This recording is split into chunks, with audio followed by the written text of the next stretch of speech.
Hi hello everyone welcome back my YouTube channel.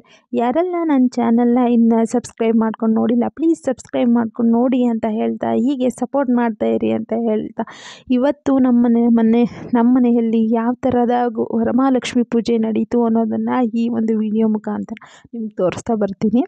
ಜಾಸ್ತಿ ಕ್ಯಾಪ್ಚರನ್ನು ಮಾಡ್ಕೊಳ್ಳೋಕ್ಕಾಗಿಲ್ಲ, ಹಾಗಾಗಿ ಸ್ವಲ್ಪ ಕ್ಯಾಪ್ಚರನ್ನು ಮಾಡಿದ್ದೀನಿ. ಆ ಕ್ಯಾಪ್ಚರ್ನ ಮುಖಾಂತರ ನಿಮಗೆ ನಮ್ಮ ಮನೆಯ ವರಮಹಾಲಕ್ಷ್ಮಿ ಪೂಜೆ ಹೇಗೆಲ್ಲ ಇತ್ತು ಅನ್ನೋದನ್ನು ತೋರಿಸ್ತೀನಿ ಬನ್ನಿ. ಮೊದಲಿಗೆ ತಾಯಿಗೆ 5 ತರಹ ಅಥವಾ 3 ತರಹದ ಹಣ್ಣುಗಳನ್ನು ಇಡಲಾಗುತ್ತೆ, ಹಾಗೆ ಬಾಗಿಣವನ್ನು ಕೊಡಲಾಗುತ್ತೆ.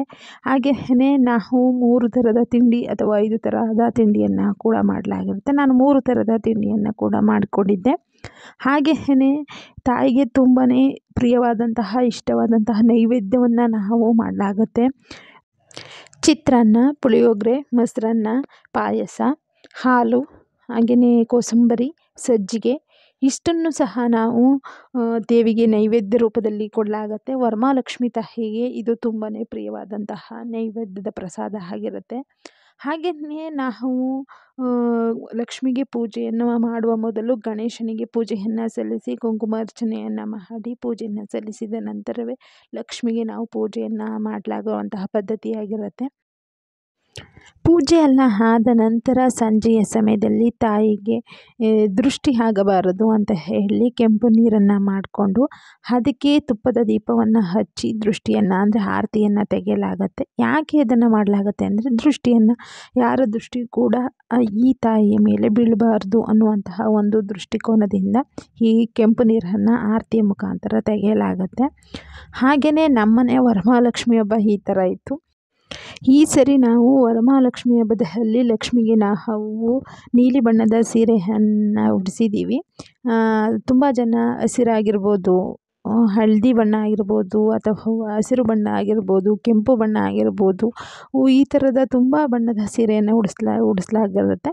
ನಾನು ನೀಲಿ ಬಣ್ಣದ ಸೀರೆಯನ್ನು ಉಡಿಸಿ ತಾಯಿಗೆ ಪೂಜೆಯನ್ನು ಸಲ್ಲಿಸಿದ್ವಿ. ಹಾಗೆಯೇ ಲಕ್ಷ್ಮಿಯ ಒಂದು ಪೂಜೆ ಈ ವರ್ಷ ನಮ್ಮ ಮನೇಲಿ ಈ ಥರ ಇತ್ತು. ತುಂಬ ಖುಷಿನೂ ಕೊಡ್ತು, ಏಕೆಂದರೆ ತುಂಬ ಚೆನ್ನಾಗಿ ಹೋದ ವರ್ಷವನ್ನು ನಾವು ನೆನೆಸ್ಕೊಂಡ್ರೆ ಈ ವರ್ಷ ತುಂಬಾ ಚೆನ್ನಾಗಿತ್ತು ಅಂತ ಹೇಳ್ಬೋದು. ಹಾಗಾಗಿ ಎಲ್ಲರೂ ಲಕ್ಷ್ಮೀ ಪೂಜೆಯನ್ನು ಮಾಡ್ತೀವಿ, ಆದರೆ ಲಕ್ಷ್ಮೀ ದೇವಿ ಯಾವ ತರಹ ನಮ್ಮ ಮನೆಯಲ್ಲಿ ನೆಲೆಸಿರ್ತಾರೆ ಅನ್ನುವಂಥ ಸೂಚನೆಯನ್ನು ಕೊಡ್ತಾರೆ ಅನ್ನೋದನ್ನು ಈ ವಿಡಿಯೋ ಮುಖಾಂತರ ನಿಮಗೆ ಹೇಳ್ತೀನಿ.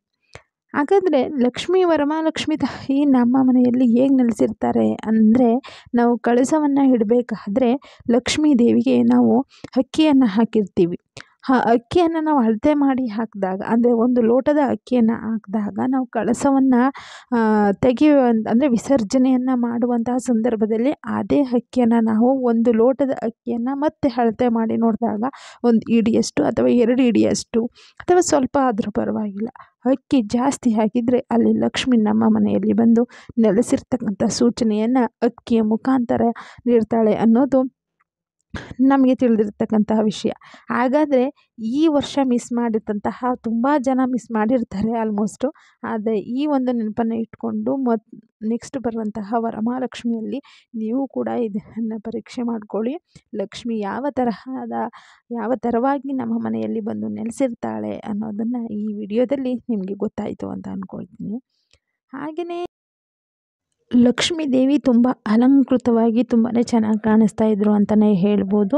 ಹಾಗೆಯೇ ತಾಯಿ ಎಲ್ಲರಿಗೂ ಕೂಡ ಒಳ್ಳೇದು ಮಾಡಲಿ, ಯಾವಾಗಲೂ ಕೂಡ ನಮ್ಮ ಮನೆಯಲ್ಲಿರ್ತಕ್ಕಂಥ ಆರ್ಥಿಕ ಸಮಸ್ಯೆಗಳಾಗಿರ್ಬೋದು, ಯಾವುದೇ ರೀತಿಯ ಸಮಸ್ಯೆಗಳಿದ್ರೂ ಕೂಡ ನಿವಾರಣೆ ಮಾಡು ಅಂತ ಹೇಳಿ ತಾಯಿಗೆ ಪ್ರಾರ್ಥನೆ ಸಲ್ಲಿಸಲಾಗತ್ತೆ.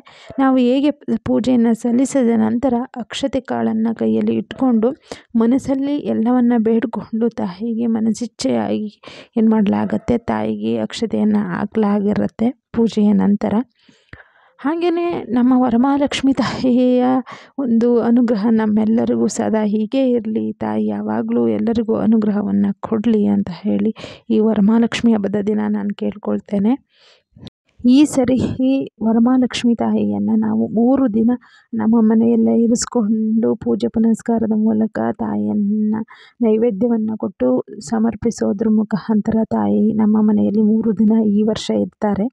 ಹಾಗೆಯೇ ತಾಯಿಯ ಅನುಗ್ರಹ ನಮ್ಮ ಮೇಲೆ ಸದಾ ಇರಲಿ ಅಂತ ಹೇಳ್ತಾ, ಏಕೆಂದರೆ ವಿಸರ್ಜನೆ ಮಾಡಬೇಕಾದ್ರೂ ನಮಗೂ ಕೂಡ ತುಂಬ ಬೇಜಾರಾಗುತ್ತೆ. ಯಾಕೆಂದರೆ ಅಷ್ಟು ತಾಯಿ ನಮ್ಮ ಮನೆಯಲ್ಲಿ ಇರ್ತಾರೆ, ವಿಸರ್ಜನೆ ಮಾಡಬೇಕಾದ್ರೆ ಪ್ರತಿಯೊಬ್ಬರಿಗೂ ಕೂಡ ಬೇಜಾರಾಗತ್ತೆ.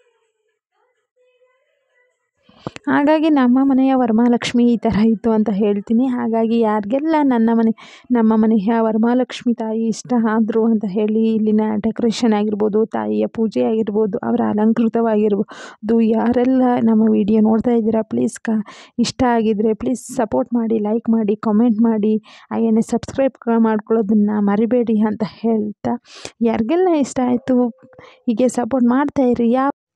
ಆ ಲಕ್ಷ್ಮಿಯ ತಾಯಿಯ ಅನುಗ್ರಹ ಎಲ್ಲರಿಗೂ ಕೂಡ ಸದಾ ಯಾವಾಗಲೂ ಇರಲಿ ಅಂತ ಕೇಳ್ತಾ, ವರಮಹಾಲಕ್ಷ್ಮಿ ತಾಯಿಯನ್ನು ಮತ್ತೊಮ್ಮೆ ಎಲ್ಲರೂ ಮನಸ್ಸಲ್ಲೇ ಪ್ರಾರ್ಥಿಸ್ಕೊಳ್ಳೋಣ ಅಂತ ಹೇಳ್ತಾ, ಈ ಒಂದು ವಿಡಿಯೋ ಇಷ್ಟ ಆಗಿದರೆ ಪ್ಲೀಸ್ ಸಪೋರ್ಟ್ ಮಾಡ್ತಾಯಿರಿ ಹೀಗೆ ಅಂತ ಹೇಳ್ತಾ, ಥ್ಯಾಂಕ್ ಯು ಫಾರ್ ವಾಚಿಂಗ್.